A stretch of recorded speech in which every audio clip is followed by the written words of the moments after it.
Carole Matthews is a best-selling author, and she's published in more than 31 countries and has sold over 4 million books across the world. So we're going to be talking about how Carole became a best-selling author and why we should read more books. So good morning, Carole. Good morning. How are you? I'm I'm fine. How are you? I'm still in my gym jams. Are you? I'm very lovely, thank you.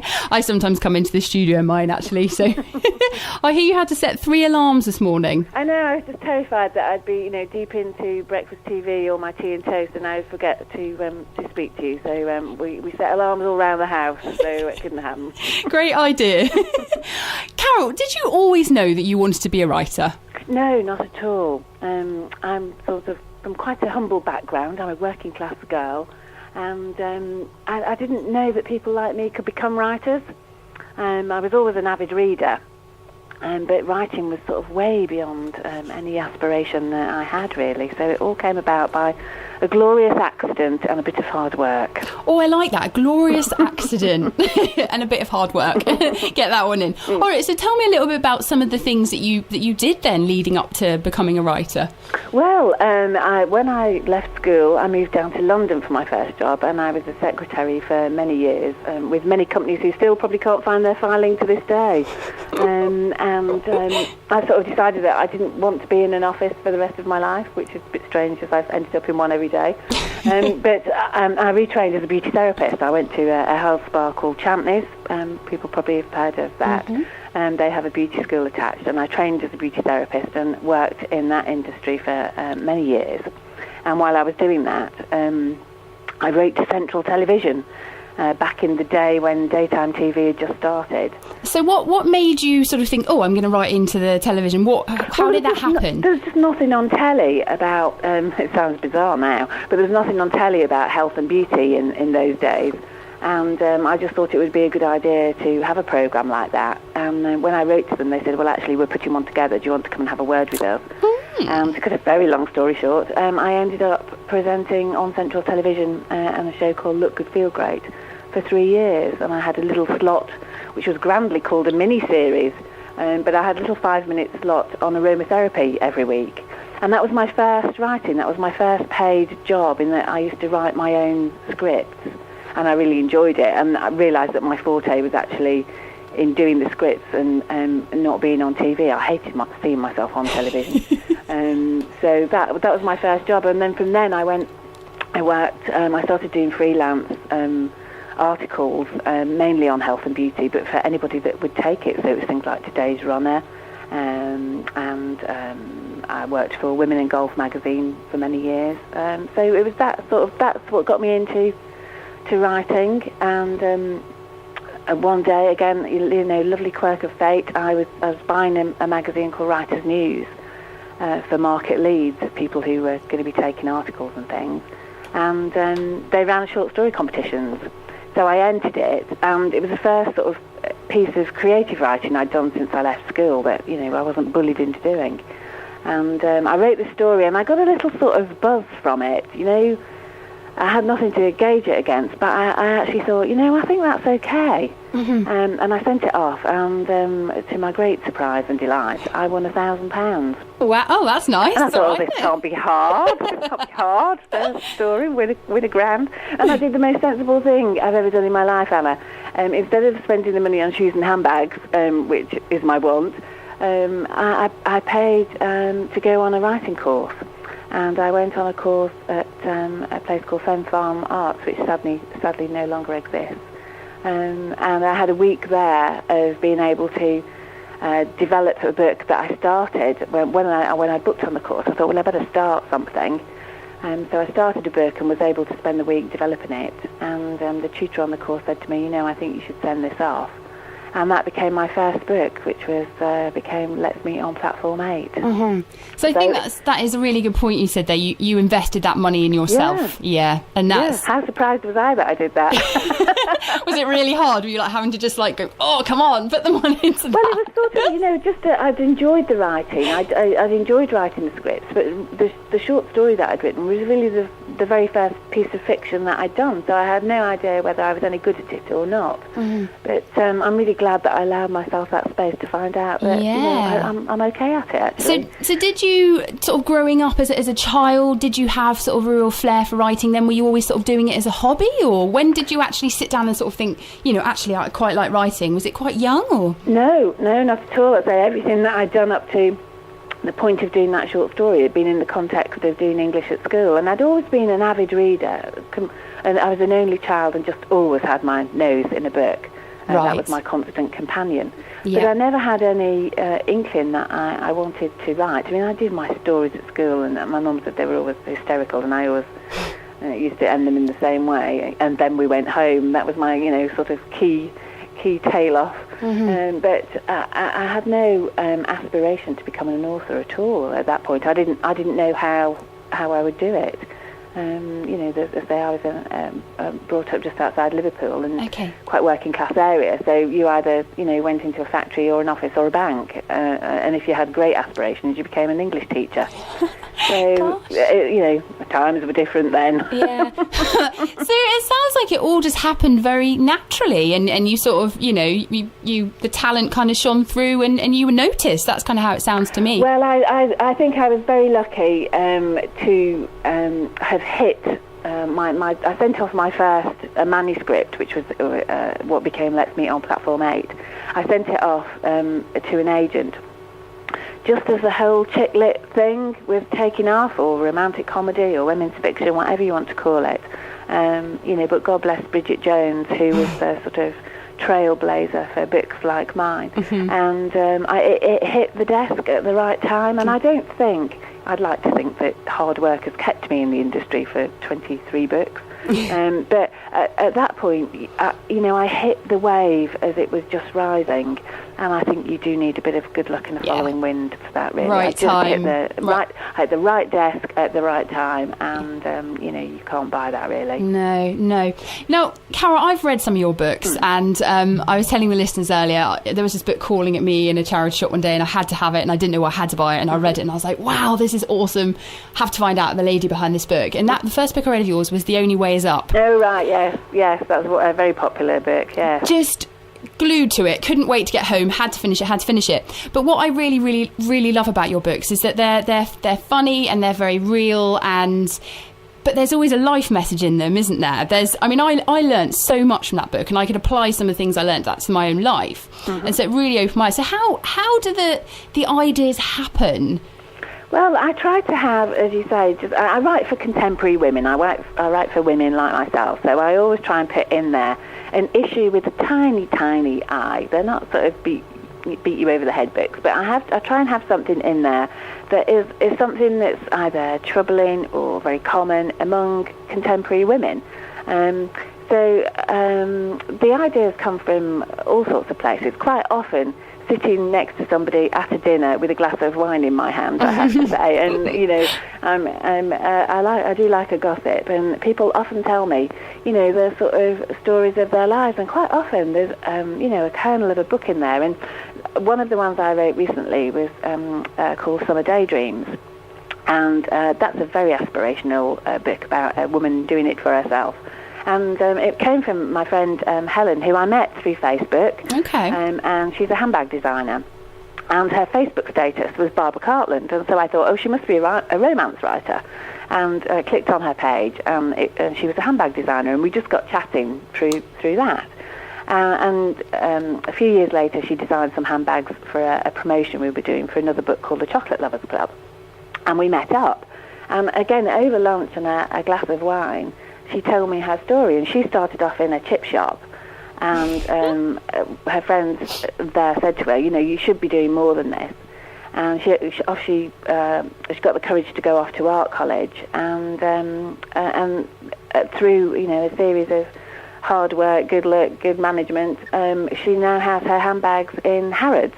Wow. And we got to the end of this lunch and I said to her, you do realise that your life story is a book. And so that is the closest one I've ever written to somebody's real story. Yeah. And that, you couldn't make that up. Chip shops to Harrods. I mean, yeah, that is a story. That is a big character arc, and that was just begging to be told. And thankfully, she agreed to let me do it, and I kept her very close in the loop while I was writing the book. But it's just things like that, really. I mean, everybody has, extraordinary things happen in their lives, and thankfully, a lot of people have let me use them in my books or as a basis for the book. Mm-hmm. And just going back to, you met on Facebook, so you do a lot on Facebook. And I do. I follow you on Facebook, and I think I just love your presence on Facebook. It comes across so genuine, so real. And do you really enjoy Facebook? I love it, and if you don't love it, then you should stay away from it. It's a terrible time eater. But no, I love it, and I mean, as an author, I can just get such direct feedback from my readers, and they're all absolutely lovely, so supportive, and it's fantastic. You couldn't ask for anything more. I'm so glad that social networking was invented. It's a very lonely job, because I said earlier I didn't want to end up in an office, and I'm in an office now, sort of 8-10 hours a day on my own. Mm-hmm. So social networking is my sort of water cooler moment, really, where I go along and have a chat with who's around, which is great. So there's a bit of life alongside you all the time while you're in that office. Yeah, I know that it's getting bad though when my readers tell me to get off it and get writing. Well, it's so that's the only thing I find it so distracting. I'm like, no, just come on, do some work. And I nope. It's very easy to get lost in it, isn't it? One link takes you to another link, etc. Oh, yes. Yes. Okay, now I did mention today I wanted to inspire the listeners to read more. And now you said growing up you read a lot, so obviously that is going to have had an impact on you becoming an author. Why do you think it's so important to read? Well, I think for me, I just can't imagine life without books. I'm never happier than when I've got my nose in a book. And the moment when you finish one and then you have that lovely moment where you're choosing your next book, I think, how can you live without that? But I think we're quite lucky in the UK that we have a very rich history of arts, whether that's literature or paintings or whatever. And I think it's a great shame that we lose that. And I think reading, is key to that as well. And whether it's just, I don't believe that you have to always read worthy books. I heard you say earlier that you wouldn't normally have picked up a book that looked like mine, but were quite surprised how much you enjoyed it. Yeah. And I think one of the things with reading is to read, a wide range of things. It doesn't always have to be worthy. It depresses me when I hear book groups and they're always reading, like War and Peace and things like this, and they say, oh, we're really plodding through this book. And I think, read Bridget Jones, read, some Jane Austen, read some, something that is not heavyweight and is going to sort of drag you down. Mm-hmm. So I think it's important to read a range. What I do appreciate now is that we're competing with so many other forms of entertainment. If you're reading on the level of entertainment and escapism and just learning about another world and getting into that, we are competing with a lot of things. So it's up to authors like myself to keep writing compelling stories and to keep that, that art alive, really. Carole, now, there might be some people out there listening this morning who maybe have, an ambition to become an author, or they have, they're really ambitious and have big career dreams. Would you have any kind of advice for them? Obviously, you're a very successful author. You're all across the world. What 3 tips would you give people that have large ambitions like that to sort of keep going? I think it is determination. I think, my editor once said to me that writing is largely, 90% determination and 10% writing, and I think some days she was quite right about that. And it is that you have to have a self-belief, I think, and a self-motivation. No one else can do it for you. I go to quite a lot of workshops, and people say to me, I want to write a book, but, I'm working and I'm doing this and the other. And it's the same for everyone. You have to, if you want to pursue a dream, whether it's being an author, or whether it's any other type of dream, like my friend Helen with her handbags, you have to allow yourself time to do it, and you have to be determined to do it, because, there's always something that will eat up your day. When I first wanted to write, there was nothing more attractive than a pile of ironing or my oven that needed cleaning. I used to work, I had a beauty practice then, and I worked 12-hour days. And the last thing I wanted to do was write, but I knew by then I wanted to be a writer. So I used to come home and tie my leg to the desk. That's a great tip, isn't it? Tie yourself to the desk. And if you want it enough, you need to allow yourself the space to do it.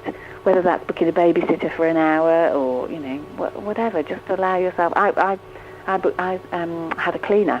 I booked a cleaner 20 years ago now. And never raised a duster in anger since. But, that bought me the time to write because I didn't have to do my housework. Yeah. So I think, if you want to do it, you have to allow yourself the space and not be distracted by all the other exciting things, Strictly Come Dancing and X Factor and all those sort of things that interfere with the day. Yeah. So have you always had quite a lot of self-belief then, or was that something you kind of had to work on, or have you naturally sort of always been quite confident in yourself? No, I had to work on that. I was a terribly shy child.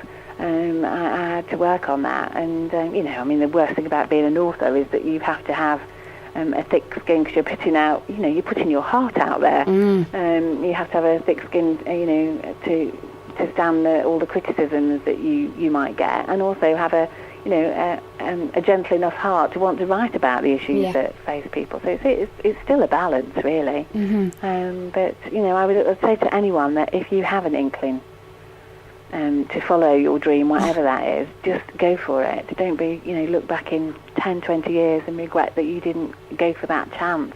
Yeah. If you fail, you fail. At least you've given it a go. Yeah, it's better than regretting it, isn't it? 10 years down the line, if only I tried. And people are frightened of change. And I think anything that you do like that brings change in your life. Sometimes, good things, sometimes bad things. But don't be afraid of change. I think jigging yourself up every now and again is a good idea. And I see a lot of Kev on Facebook. Kev. Tell me a little bit about Kev quickly. Oh. Because Kev sounds lovely. He is lovely. He is, and everybody thinks that he's my basis for all of my heroes in my books, lovely Kev included. We've been together 15 years now. I've had a very tortured love life, have been much married, and it took me very many years to find my soulmate. But thankfully he was out there. He's probably listening downstairs in bed now and laughing his head off. Hi, Kev! But, so I think it does, and the sort of things I write about in my book, the romance, it is out there as well. So that's quite nice. Can I just quickly ask how you and Kev met? He was my scuba diving instructor. Oh, really? I think one day I'm going to write a book that is about my life. Yes, and it was all by a terrible accident again, because when we were underwater, he kept squeezing my hand, and I kept thinking, he really likes me. Cheeky man. And he was just checking to see whether I was drowning. Oh, God. So, there you go, another happy accident. It sounds like you've had lots of happy accidents, so it sounds like it's a case of putting yourself out there, really, and sort of putting your talent out there. And I think so, and I think sometimes it's, yes comes out of my mouth far easier than no. And I think that, that leads to a lot of opportunities in life, isn't it? Just, having the passion, I suppose, to accept challenges and say, yes, I can give this a go.